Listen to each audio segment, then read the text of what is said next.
You walk into a restaurant today and nobody knows your name. Nobody cares how you take your coffee. Nobody remembers that you always order your toast cut diagonally, never straight across. But if you're over 50, you remember a time when they did. You remember when a diner wasn't just a place to eat, it was your second home. What if I told you there were secrets, unwritten rules that separated the regulars from the tourists? Hidden codes that waitresses and cooks used that would blow your mind today. Special spots you never sat in unless you wanted trouble. And one particular menu item that could make or break a diner's reputation. These secrets are dying with every passing year. The younger generation will never know them. They'll never understand what we lost when the last real diners closed their doors. But you remember. You were there. And today, we're bringing it all back. So grab a cup of coffee, settle in, and let's take a trip back to when life moved slower, food tasted better, and everyone knew your name. But before we start, hit that subscribe button and ring the bell because these memories deserve to be remembered. Let's begin. Remember when a trip to the diner meant more than just a meal? It was an experience, a ritual. A slice of American life that today's generation will never truly understand. Pull up a stool, friend, because we're about to take you back to when coffee was a nickel, the jukebox played nothing but hits, and every waitress knew your name. The 1950s diner wasn't just a place to eat. It was the heartbeat of small-town America. After church on Sunday, families piled into their Chevrolets and Buicks, dressed in their finest, heading straight to the local diner. The men wore suits and fedoras, the women pearls and perfectly set hair. Children knew to mind their manners or face consequences later. This wasn't fast food, this was dining with dignity. Walk through those glass doors and you'd hear that familiar jingle of the bell. The aroma hit you immediately. Fresh coffee brewing, bacon sizzling on the griddle, pie cooling on the counter. The black and white checkered floor gleamed under fluorescent lights. Red vinyl booths lined the windows, each one a perfect perch for watching Main Street come alive. And that counter? Chrome and spotless, with swivel stools that spun just enough to make kids giggle, but not enough to cause trouble.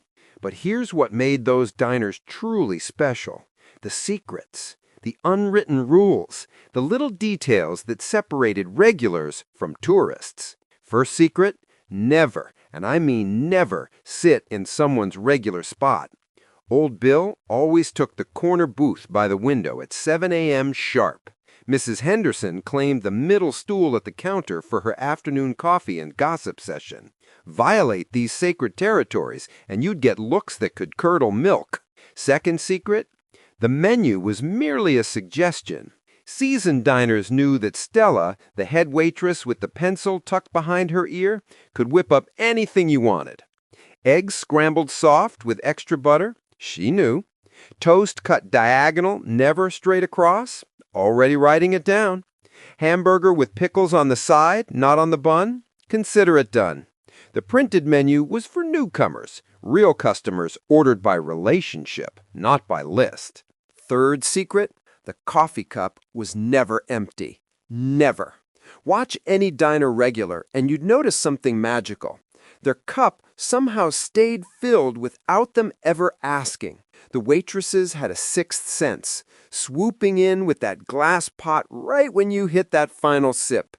This wasn't just service, this was art. And that coffee, strong enough to wake the dead, served piping hot in heavy ceramic mugs that could double as weapons if needed. Fourth secret, the blue plate special was always the best deal, but it wasn't always on the menu board. Tuesday might be meatloaf, Thursday, fried chicken, Saturday, pot roast that melted in your mouth. Regulars knew the rotation better than the calendar. They'd walk in and before sitting down ask, "What's the special today, Dot?" Because that's what kept a diner in business. Loyal customers who trusted the cook's judgment more than their own cravings. Fifth secret, the jukebox selections mattered. Each diner had its own unspoken playlist rules. You didn't play Elvis 3 times in a row unless you wanted dirty looks from the older crowd.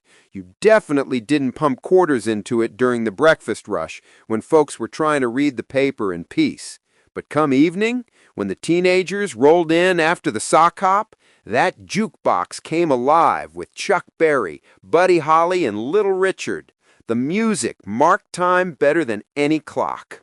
And here's the biggest secret of all, the pie. Every diner had one pie that made them famous. Maybe it was Betty's cherry pie with a lattice crust that won ribbons at the county fair, or Frank's lemon meringue that peaked higher than the Chrysler Building, or Mildred's chocolate cream that made grown men weep with joy. You didn't order just any pie. You ordered the pie. The one whispered about at church socials and discussed at barber shops. The pie that made people drive 20 miles out of their way. But diners taught us more than just where to sit and... Let's talk about the real magic of 1950s diners. The people. Because while the food filled your stomach, it was the characters who filled those booths and stools that made diners unforgettable. These were not just restaurants, they were stages, and every regular was a performer in America's greatest unscripted show. The waitresses were queens of their domain. Take Rosie, for example. She had been slinging hash since 1947, and by 1955, she could carry 6 plates up her left arm while pouring coffee with a right, never spilling a drop. Her order pad was a marvel. Shorthand that looked like hieroglyphics to outsiders, but was perfectly clear to the cook. Adam and Eve on a raft, wreck 'em, meant 2 scrambled eggs on toast. Whiskey down was rye toast. Burn the British meant a toasted English muffin. This secret language bonded the diner staff into a family that worked with military precision during the breakfast rush. But here's what you young folks don't understand. These waitresses were not just taking orders, they were counselors, confidants, and sometimes referees. When Pete came in looking down after losing his job at the mill, it was Rosie who slipped him an extra piece of pie and reminded him about the opening at the hardware store. When teenage Sally sobbed into her milkshake over some boy, it was Rosie who sat down during her break and shared wisdom that Sally's own mother couldn't provide. These women were pillars of the community, trusted with secrets that never left the diner walls. Then you had the cook. Usually a man who'd learned his trade in the Navy or the Army, flipping pancakes for hundreds of soldiers before bringing those skills home. He ruled the kitchen with an iron spatula. The flat-top grill was his instrument, and he played it like Beethoven at a piano. Watch him crack 6 eggs one-handed while flipping hash browns with the other, never looking down, carrying on a conversation about last night's baseball game. The rhythm, the timing, the dance of diner cooking was something that couldn't be taught in any culinary school. It was earned through thousands of breakfast shifts and the burns to prove it. Now the regulars. Every diner had its cast of characters who showed up with the reliability of sunrise. There was the businessman who arrived at 6:30 a.m. every weekday, read the Wall Street Journal while eating 2 eggs over easy, wheat toast, and black coffee, left exact change plus a quarter tip, and was out the door by 7 a.m. You could set your watch by him. The farmers rolled in after morning chores, dirt still on their boots, talking grain prices and weather patterns. They took the big corner booth and ordered like they were fueling up for war. Stacks of pancakes, sides of sausage, eggs by the half dozen. These were men who'd been up since 4 a.m. and wouldn't eat again until sunset. The diner understood that and loaded their plates accordingly. The gossipers claimed their territory mid-morning. 3 or 4 ladies who'd just stopped by for a quick coffee and somehow still be there 2 hours later, trading news faster than the telephone lines could carry it. They knew who was courting whom, whose son got accepted to college, which family was struggling, and who needed a casserole delivered. The diner was their headquarters, and from those vinyl booths, they ran the town's social network long before Facebook existed. Saturday afternoons brought the teenagers. They'd crowd into booths meant for 4, somehow fitting 7 kids, sharing French fries and Cokes, quarters stacked on the table for the jukebox. The boys slicked their hair back with pomade, rolled their shirt sleeves just so. The girls wore poodle skirts and ponytails, giggling behind their hands. The diner was neutral ground, where the football captain could sit next to the kid from the wrong side of the tracks, united by Cherry Coke and the latest Chuck Berry song. And late at night, that's when the diner truly revealed its soul. The graveyard shift workers, the insomniacs, the troubled souls seeking comfort in coffee and conversation. The harsh fluorescent light softened somehow in those quiet hours. Voices dropped lower. The cook might come out from behind the counter, sit down with a cup of coffee, and actually talk instead of just taking orders.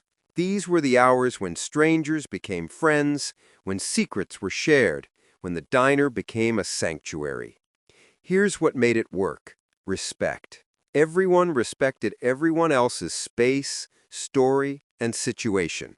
The businessman didn't rush the farmers. The gossipers smiled at the teenagers. The late-night crowd left the place clean for the morning shift.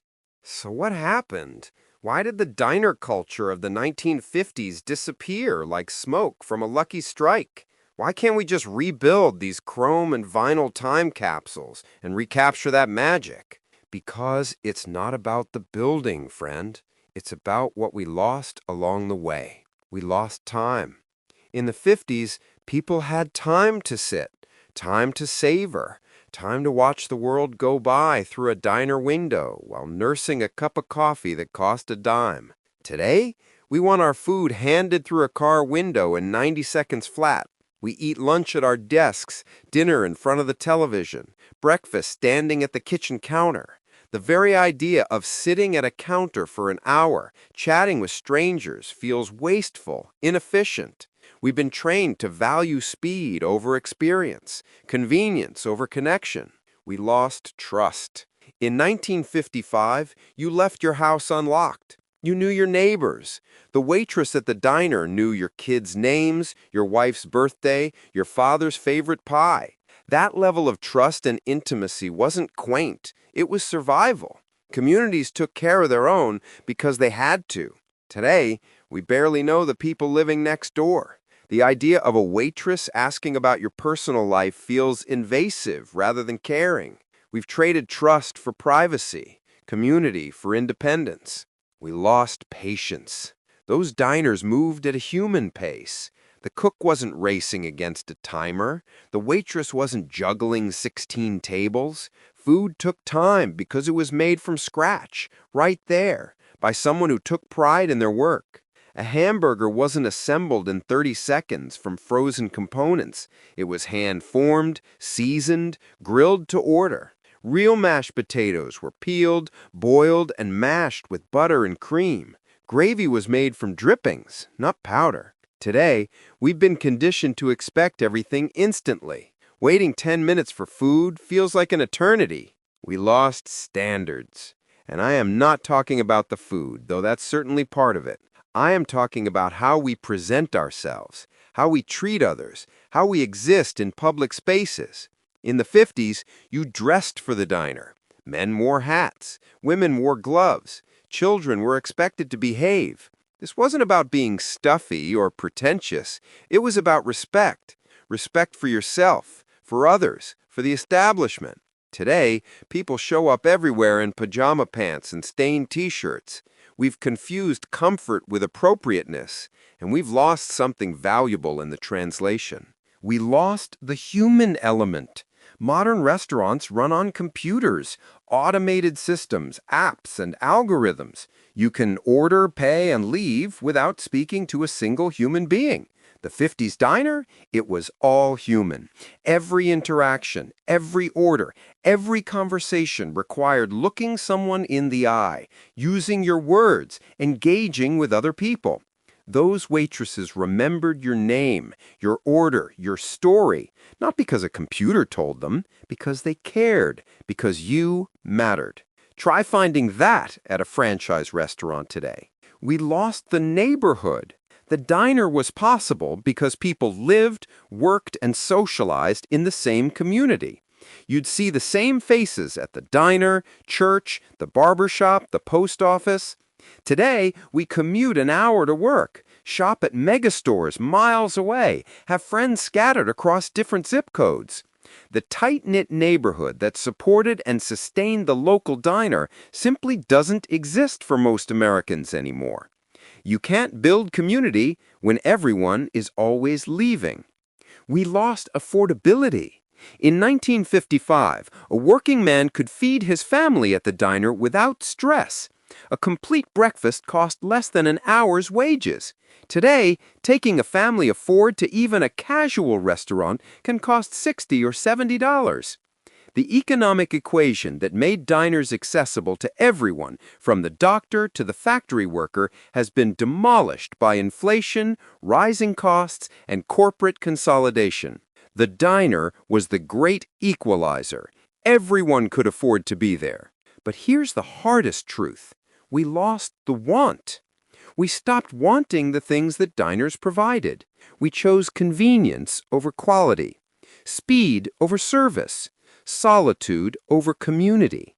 Nobody forced us. We made these choices, one meal at a time, until suddenly the diners were gone, and we couldn't quite remember why we'd loved them so much in the first place. Can we bring them back? Some try. You will see retro diners with the checkered floors and vinyl booths, the nostalgic decor and the carefully curated 50s playlist. But they are museums, not the real thing.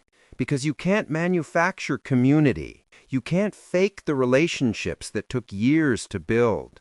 You can't recreate the economic and social conditions that made diners the heart of American life.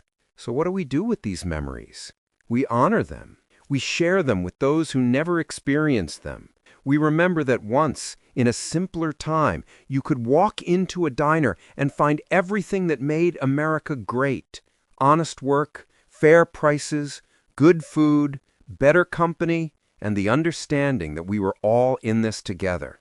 Those of us who remember, we are the keepers of these secrets now. And maybe that's enough. If you remember these days, drop a comment and tell us your favorite diner memory. What was the name of your local spot?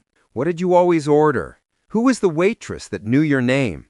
Let's keep these stories alive in the comments below. And if this video brought back memories you thought you'd forgotten, do me a favor. Hit that like button. Share this with someone who remembers. Your old high school buddy, your sister, that cousin who used to meet you at the diner after Friday night football games. These memories are too precious to let fade away. Don't forget to subscribe and ring that notification bell because we've got more trips down memory lane coming your way. Next time, we're diving into the secrets of 5 and dime stores that today's generation will never believe. Until then, keep those memories alive. And remember, you're not just old, you're a witness to a better time. Thanks for watching.